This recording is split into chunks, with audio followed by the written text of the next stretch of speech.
control. Watch him become a god. I completely forgot. So I'm going to put this all right here at the beginning of the video. And I'm going to go ahead and give out the numbers. Keep watching, I don't want to pull this back out. But out the door it was like $36,300. I didn't put a down payment on the car or anything. And I think my payments are at about $490 a month. So it's really not too bad. What's up guys, Jeremy here. I just sat here recording and realized all I really did was take a picture. So, restarting this. I've been sick, which sucks. It seems like there's always something going on with me, man, but whatever. Had the flu, put me down for a couple of days, but I'm good now. Making another video. I'm gonna go ahead and get right into this. I got a comment from John. I don't know if I'm saying your last name right, John. John Bergeron. I think that's right. Anyways, he commented. What did he say? Well, he started by saying he liked the channel, and he was asking me if I've already made a video on financing my Camaro, which I have not. He also asked me, did Chevrolet give me any discounts for working at the dealership? So yeah, the answer to that is no, I have not made a video about financing my Camaro. And yes, I did get I'd say a decent discount from General Motors. It's probably honestly no more off of the car than anybody else walking off the street could get, to be honest. And basically all it is, hold on, my wife's calling me. All it really is it comes down to negotiating when you're buying a new car. When you're buying a used car, it's kind of hard to negotiate because the dealership has, you know, this amount of money in it. You know, they want to make a $3,000 profit. You know, most people when they're negotiating, they're going to drop down on the price pretty hard. And dealerships, they just don't have that much room to bargain. Versus a new car dealership, I mean, they're getting these things, you know, at cost or whatever, and they're marking them up like crazy. So they have so much room to go down. Honestly, I probably could have got mine for cheaper. But this is the price I paid going into the dealership, not haggling with anybody. Granted, I did work here, so I told my salesperson, basically, hey man, like I don't want to play the games or anything. I know how it works. Just get me in this car as low as you can. So, of course, he played games. I think he wanted to do $38,000, which I did not want to do that. Which I mean, it's still it's a good car. It's not a bad price, but I've got my Monroney label right here. So when you go to a dealership, this is what you're going to see. This is called the Monroney label, or Monroney sticker, also known as a window sticker, you can call it that. Basically, here it is, and I'm going to come over here on the other side of the camera, trying to focus in on this. But you can kind of see, I don't want to do a whole lot of focusing. But yeah, it shows everything here, you know, 19 miles of the gallon combined. So we're getting 16 city and 24 highway. Yo, that's stock. Like, bro, that's stock. I'm getting really bad gas mileage right now. So anyways, I don't want to make this video too long or hold you guys up or, you know, keep you waiting until the end of the video. So basically, what y'all wanted to know, or what John wanted to know, the total vehicle price on the Monroney label is $39,200. I'll let you guys see that. All right, so let me focus this back up now. Are we good? Yeah. So, that is not out the door price. This is what this exact vehicle on the lot was being sold for. $39,000. You've got tax fees, dock fees, title fees, all of this stuff. Most places, I think it's a $500 dock fee. The tag and title stuff, I don't sell cars, so I really don't know a whole lot about that. But from what I've seen, and I had a couple friends come in and buy some Camaros from Hendrick, and they were they were getting out the door at about, with a little haggling, anywhere between $40,000 and $43,000. And I think upwards of maybe like $45,000 for the RS package. which you guys know what the RS package is. I'm not going to explain that. To me, it's just not worth the extra money. It's still got the same LS motor. So whatever. I wanted the motor. I wanted leather. I wanted the sunroof. I wanted that LS3, not the L99. Bluetooth, all that stuff. I don't have navigation. Don't really care about that, but I do have the backup camera, which, if you are going to get a Camaro, get a backup camera. You will totally regret it if you don't.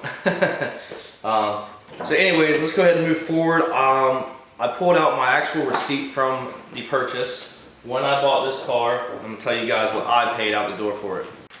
Alright.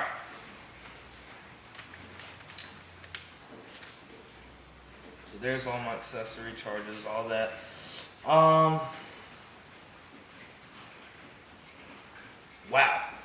So, here's what you're going to get hit for when you buy a brand new car.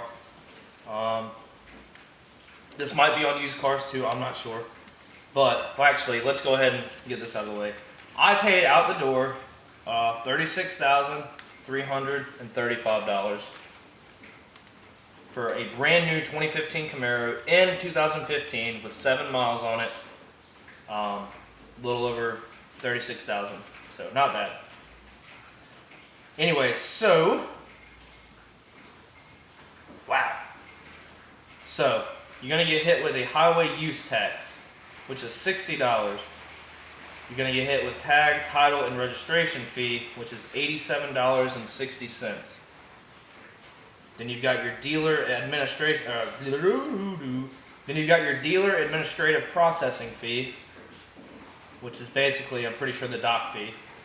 That's wow, Hendrick, $649.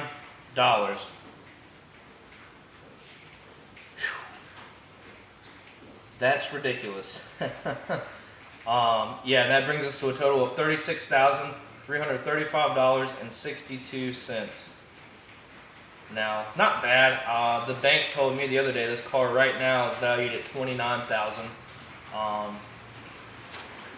So for a new car, I mean, I came out doing pretty good. Now, I would recommend getting something pre-owned, certified.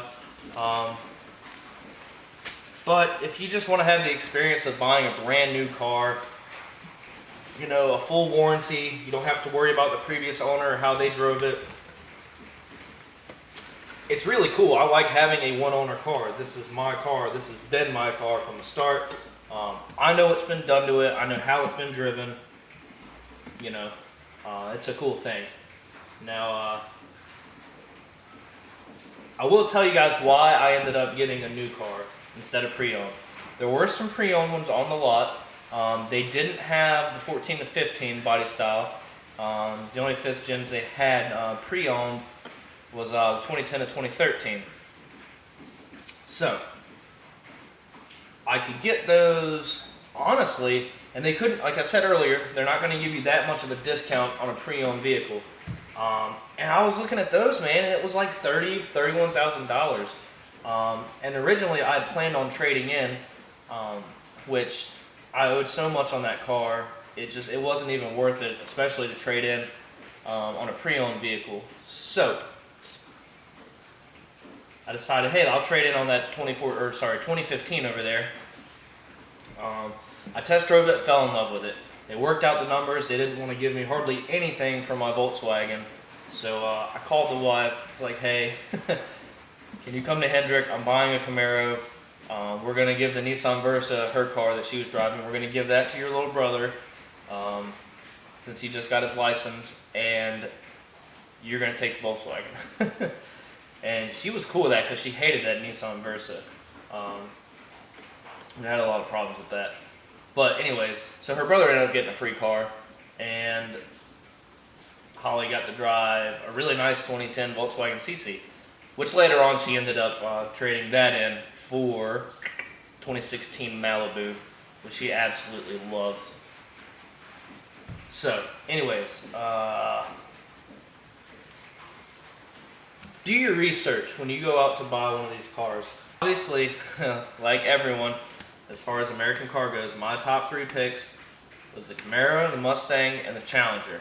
Not the RT, but the SRT8, the 392 Scat Pack. Oh my God, really nice car.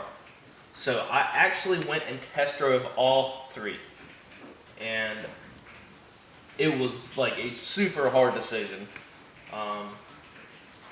It was really hard. The SRT8, it was nice. It was torquey, plenty of torque. The interior, I love the interior. It was just really heavy. It didn't handle all that great for me, so that's why I didn't get the Challenger. The Mustang, the Mustang was phenomenal. I test drove a 2015, or was it a 2014? I think it was a 2015 Mustang, and I fell in love with that. Interior was perfect. It handled so good. It was so smooth, and it felt pretty responsive. But I was basically sold on that. I was going to buy a Mustang. Then I went to my dealership and I was like, well, whatever, I work here, let me just go test drive this one. And then I saw this one. So I went up and asked sales guys, like, hey, can I get the keys to that 15 Camaro right there? He's like, yeah, sure. I was like, all right, I want to test drive it. So I went and took this out for a drive, and I was blown away, seriously, and this isn't the newest motor. The LS3, it's not crazy old, but back in the what was it in the Jesus Christ, I think it was in the C6 vets. I can't remember, but good motor, strong motor, and that's what sold me on this. The interior, it's plain, it's simple. I do like the interior. It is cheap. Everyone says it's cheap. Yes, it's cheap. But what sold me was the power, the torque, and just how responsive the car was to everything. So I drove it back and, told the sales guy I was going to keep the keys because I plan on buying it. No, but anyways, I drove it and I bought it the same day. I didn't have to make any other decisions. I knew this was the car for me. And I don't regret anything at all. And the best thing about the LS motors, and this is why I like the 5th gen versus the 6th gen, these LS motors are so easy to work on. I didn't even have to put this car up in the air to do a cam, versus the 6th gen. You've got to freaking tear apart the motor to get in there.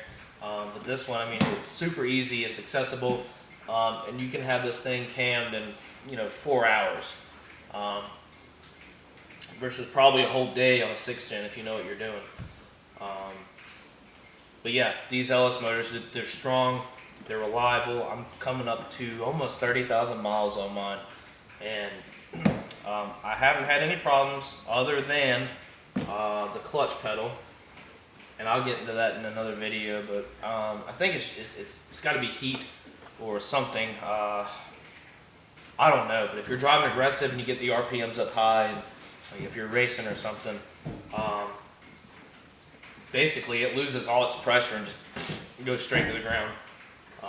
So if anybody actually knows anything about that, leave a comment below. I've been trying to figure it out. I've pretty much gotten it down to it needs to be bled. And bleeding the clutch on this, kind of a pain in the ass when you look at where the bleeder valve is. But I'm going to try that. Hopefully that fixes it. Anyways, guys, as always, thanks for watching. See you next time.